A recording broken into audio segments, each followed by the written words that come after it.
Hey, what's up sa inyo mga kempyong, Kitiscopia nga po pala at nagbabalik na naman tayo sa isang panibagong video. At nung nakaraan nga ipinakita ko sa inyo yung gameplay o yung gaming performance ng Tecno Camon 17 Pro sa Mobile Legends. So ngayon ipapakita ko naman yung gameplay o gaming performance niya pagdating sa Wild Rift. Ito, subok na to kasi nung nakaraang season, ito yung inadik ko talaga na laro, yung nakaraang season ng Wild Rift. Pero ngayong season di na ako nakakalaro, pero alam ko na marami ng bago ngayon, ang dami ng update, kaya baka hindi na din tayo marunong nito. Pero yun, ipapakita ko yung gameplay niya sa inyo. Open natin siya. So ayun, nakikita natin na checking local files siya, decompressing local files na ngayon. So nag-update siya kasi matagal na nga natin siya hindi nalalaro. Yun, so ayun, habang nag-update siya, intro muna tayo. Even get to cross.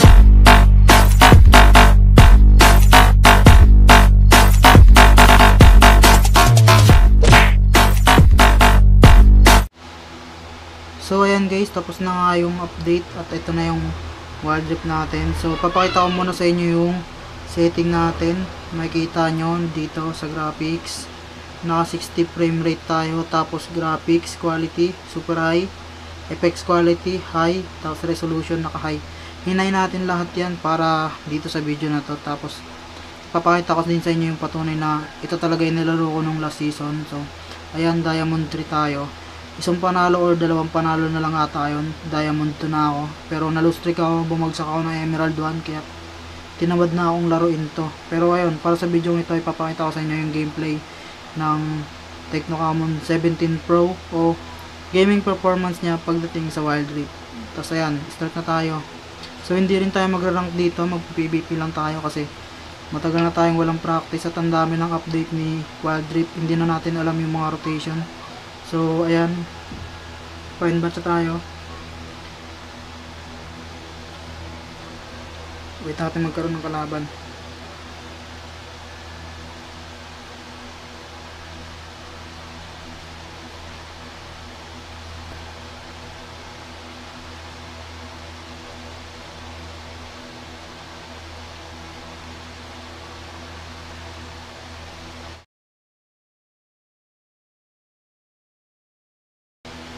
So ayan, mid lane tayo. Ano kaya pipick natin? Tayo ang mid.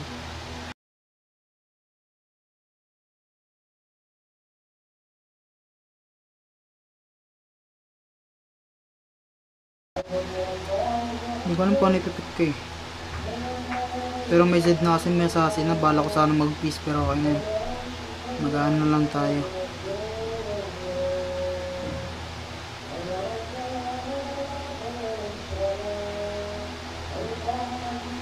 O sige, mag-aani tayo para maganda. Yan. Ani-ani.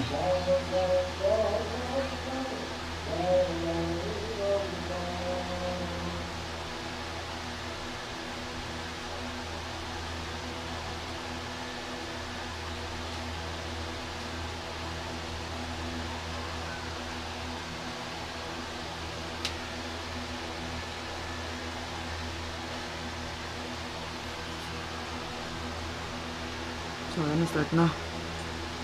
GGG.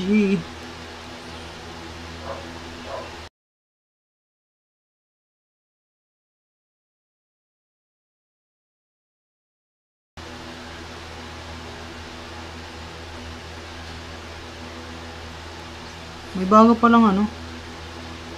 Itong support. Hindi kayo nakabutan ng last season eh. Nakapatong yata siya sa ano, sa Ash.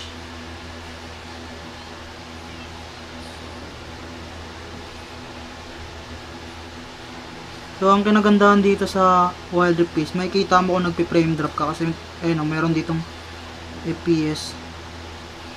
So kita mo kung frame drop ba yung nangyayari sa'yo or lag. Sa ML kasi walang ganon. Sana lagyan nila ng ganon para malaman mo. Kasi yung iba nagtataka, naglag ba sila o nagpi-frame drop. Medyo maras tong ano, lax. Kakabalik ko lang sa laro, inaras ako yun, no? Bakit mo ugali ba?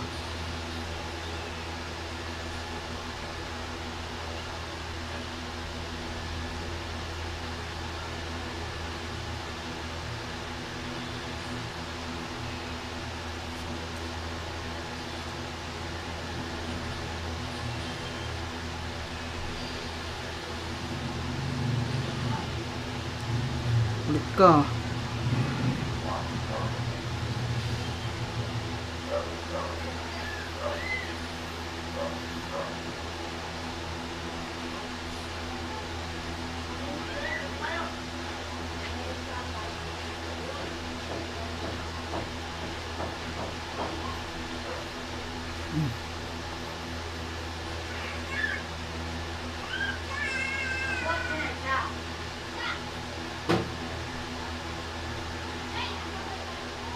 Nag-back.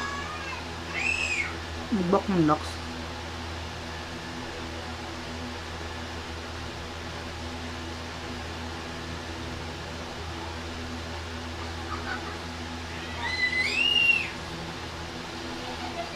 Sayang, di nyo nabutan.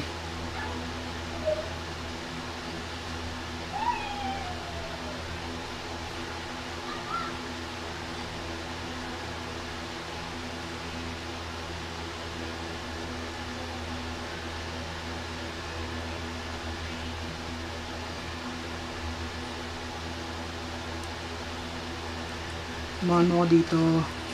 Nice one.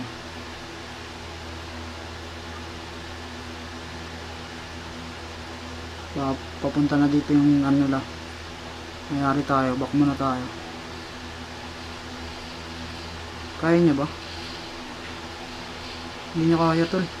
Ay kaya niya. Gagi. Lah, hindi tayo nag-recall. Kaya nagre-recall ako. Nanonood pa naman ako sa kanya. Wala ko nag-recall na ako nun.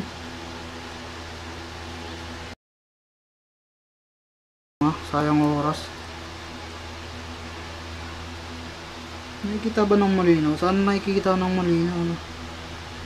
Sa editing ko pa kasi malalaman kung malinaw ba yung kuha ng camera.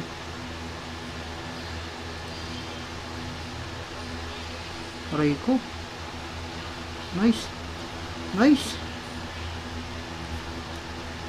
Maganda yung simula. Sana hanggang huli na. Hindi yung sa simula lang magaling. Oh shit. Mic drop.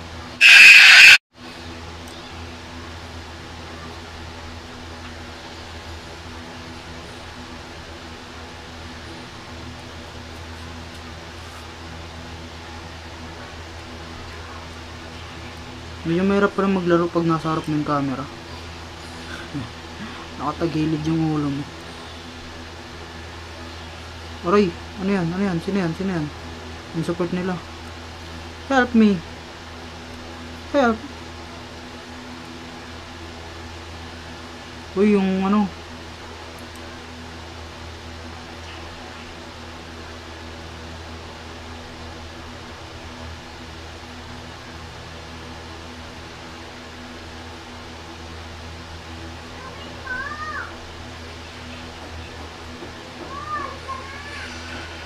Nice one. Ang ganda ng pasok natin dun guys.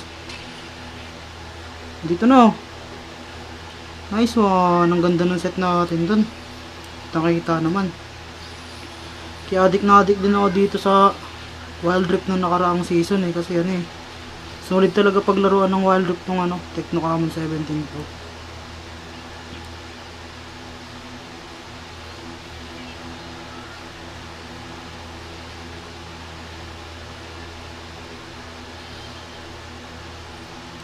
Wait lang, wala akong mana.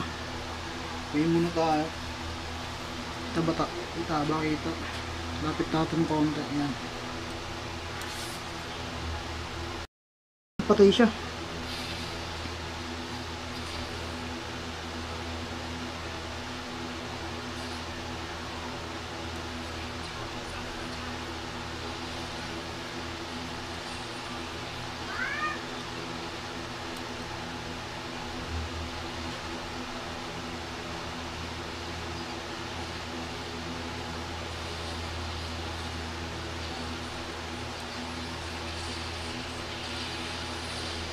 Aray ko. Di ako nakagalaw. Ano yan? Mali din ako. Sorry. Mali ako. Mali. Mali yung SS ko. Nalilito ako dun sa ano nila. Ay, sa support nila. Yung kaya ng support namin. Yumi. Diba yung Yumi na yan? Patag-push na lang kayo eh. Yan, push na lang. Nice one sa ating first turret.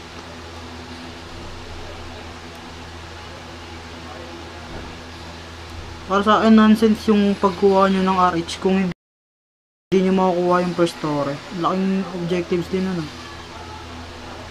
Pera din yun guys.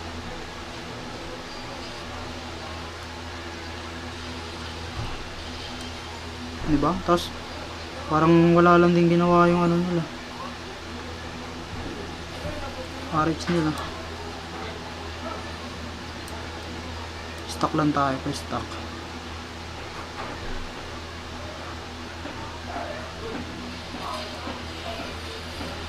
Yun, nahuli ko. Nice one. Sige, meron kang barrier. Sayang, pinamatay. Push na lang ako. Patay niya ba? Huwag na, nice. Uwi na ako dito. Push na ako sa mid. Hindi pa ako nakapag-push eh.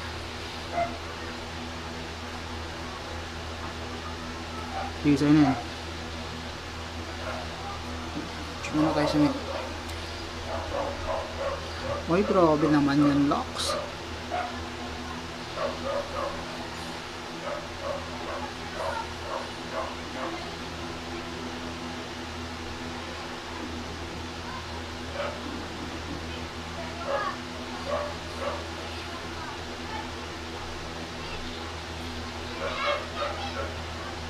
Pa yung kailangan natin dito.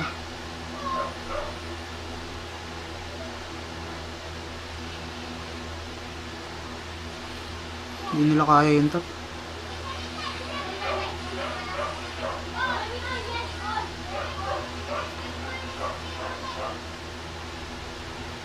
Mahuli tayo dun eh.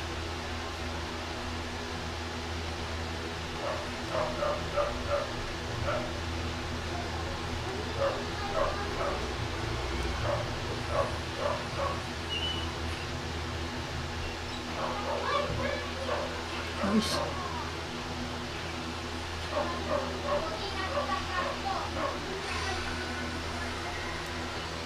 Ano, dragon no.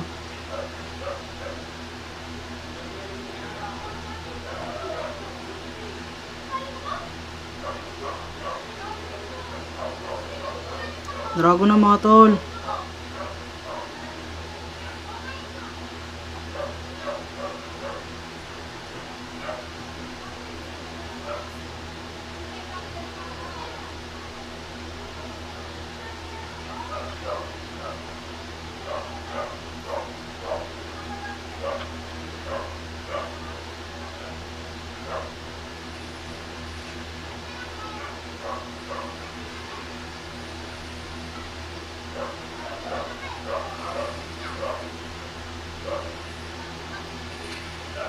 Patay na yan, patay na yan.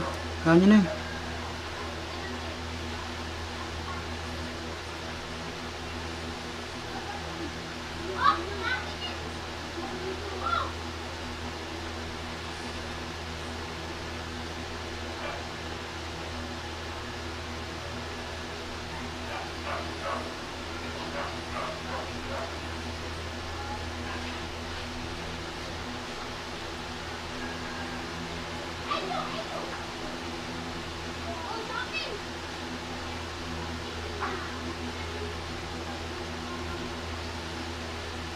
Yari ka. Hindi na lang siya gumagalaw eh. Pati naman ang lakas.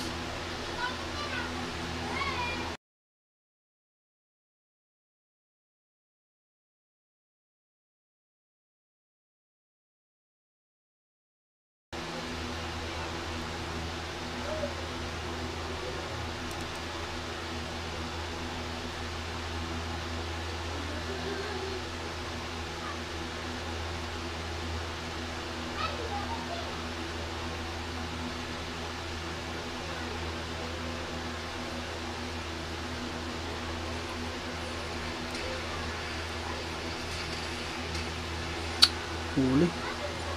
Mali. Mali yung ano natin. Huli din siya. Ah. Galing! Taas pa siya. Nice. Ayan, parang makataas pa siya. Naging support ako. 1, 2, 10.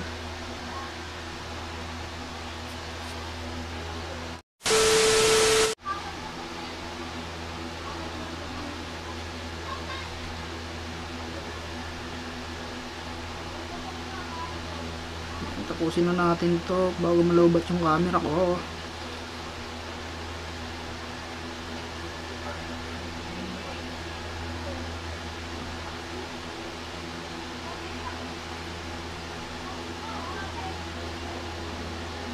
Wala tayong ano.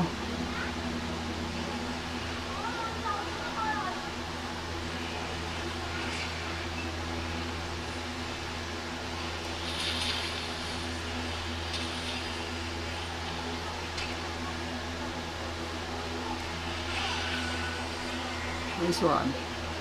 Ay, kaso naiwan natin yung Shiba ano.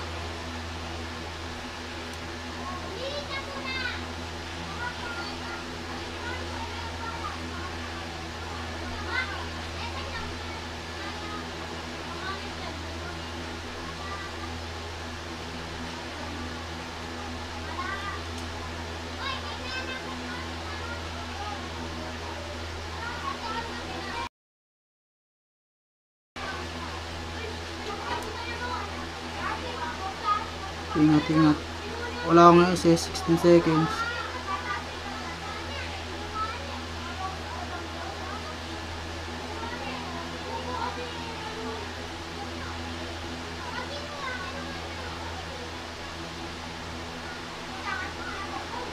Nagkakaroon ng DR pre.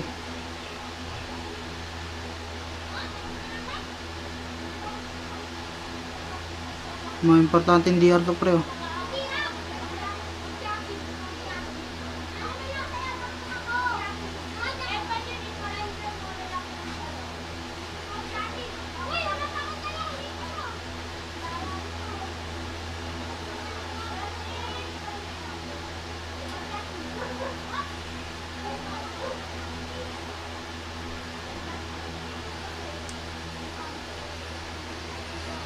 Nice.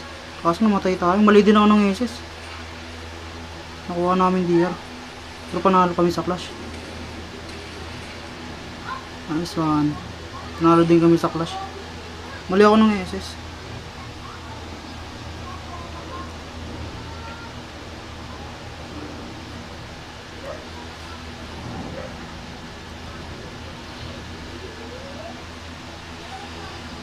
Nice. Panalo to. Tapos na nga yata yun eh. Kaya tapusin yan eh. Oh. Matagal pa yung ano nila, respawn nila eh.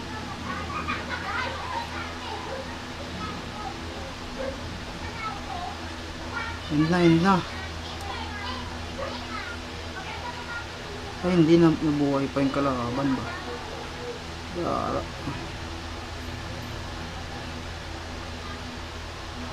Nahuli siya. Ay, hindi. Nakawalan. Patay niya na yun.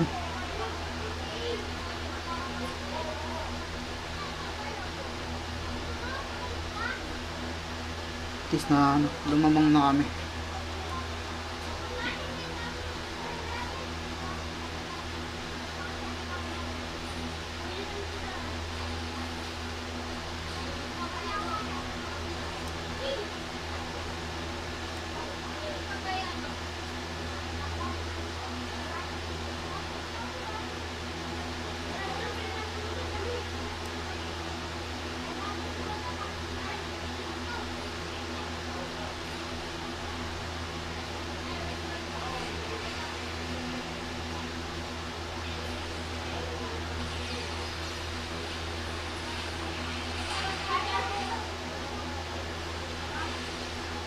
Nice.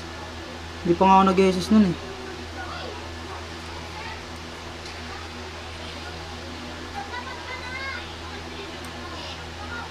Nice. Tapos na natin to.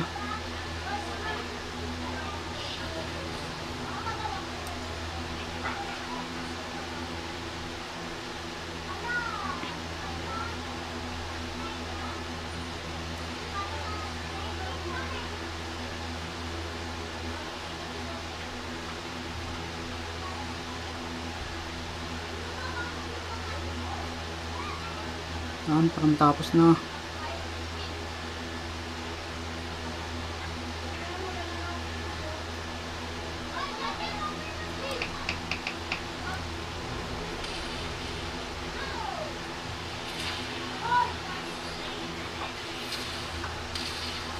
Grabe, galit na galit sa akin.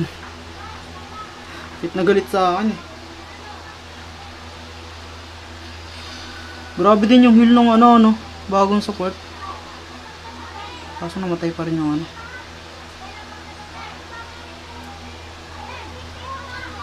Di pa kasi sumama sa akin yung as, tapos na yun eh. Kung sumama siya sa akin. Ano.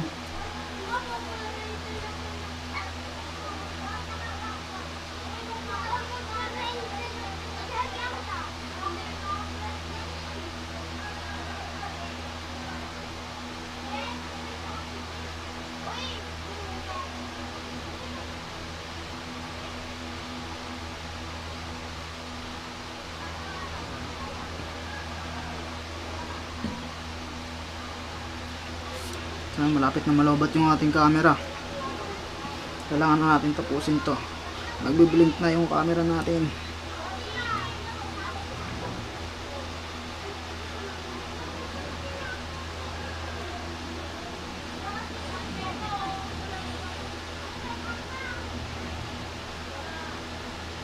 Mga taas yung ano natin, MS.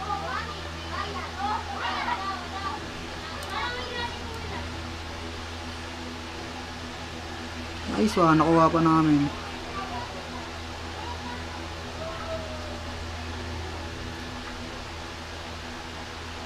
Ito mahuli yung Bane. Kailangan ko mahuli yung Bane.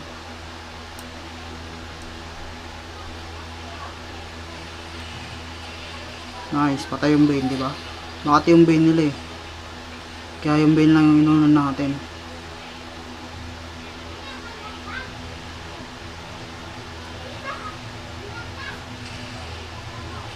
Ito. Nice one. Tapos. So ayan, wala tayong naramdaman na frame drop sa kanya guys. Napaka solid na ito pang Wild Rift. Tapos kung tatanungin nyo ako minute, hindi siya minute. Kaya nung nagbatak ako dito sa Wild Rift, umabot ako ng mga 6 hours, 7 hours. Tapos minsan naglalaro pa ako naka-charge, hindi siya umiinit guys. Hanggang ngayon, hindi naman din siya mabilis malobat. Kagaya lang pa rin ng dati. Pero merong mga nag-comment dun sa unboxing natin ng Tecno Camon 17 Pro na bigla na lang daw bumilis daw lumobat yung cellphone nila dahil daw sa mga update. Di ko alam kung bakit. Pero sa akin wala naman ako naramdaman na ganun sa unit ko. So ayan, goods na goods talaga siya pagdating sa gaming. So ayan, goods na goods siya pang gaming. Sulit na sulit yung pagbili ko sa kanya kasi nung ginamit ko nga siya dito sa mga nilalaro kong laro, eh talagang napakasulit, napaka-solid laruan, napaka-angas, smooth na smooth. So ayan, so ibabalik ko lang yung setting sa sa normal na setting na ginagamit ko talaga. Ito, hina-high ko lang yan. Pero naka 60 frame rate ako, pero high lang yan. Tapos dito, sa FX medium, tapos sa resolution medium. Yan lang yung ko. Pag ako yung naglalaro, ayan yung setting ko. Hindi ko yan sinusuper high. Ewan ko, mas trip ko yung ganyan lang eh. Yung hindi sagad. Mas maganda yung ganyan para mas sure yung gameplay mo, diba? So ayan, sana nakatulong tong video na to. Sana napakita ko na maayos yung gaming performance ng Tecno Camon 17 Pro pagdating sa Wild Rift. So ayan, sana nakatulong sa inyo. Sana napakita ko na maayos yung gameplay niya. Ayun lang, hanggang dito na tong video na to. Bye! Okay, bye.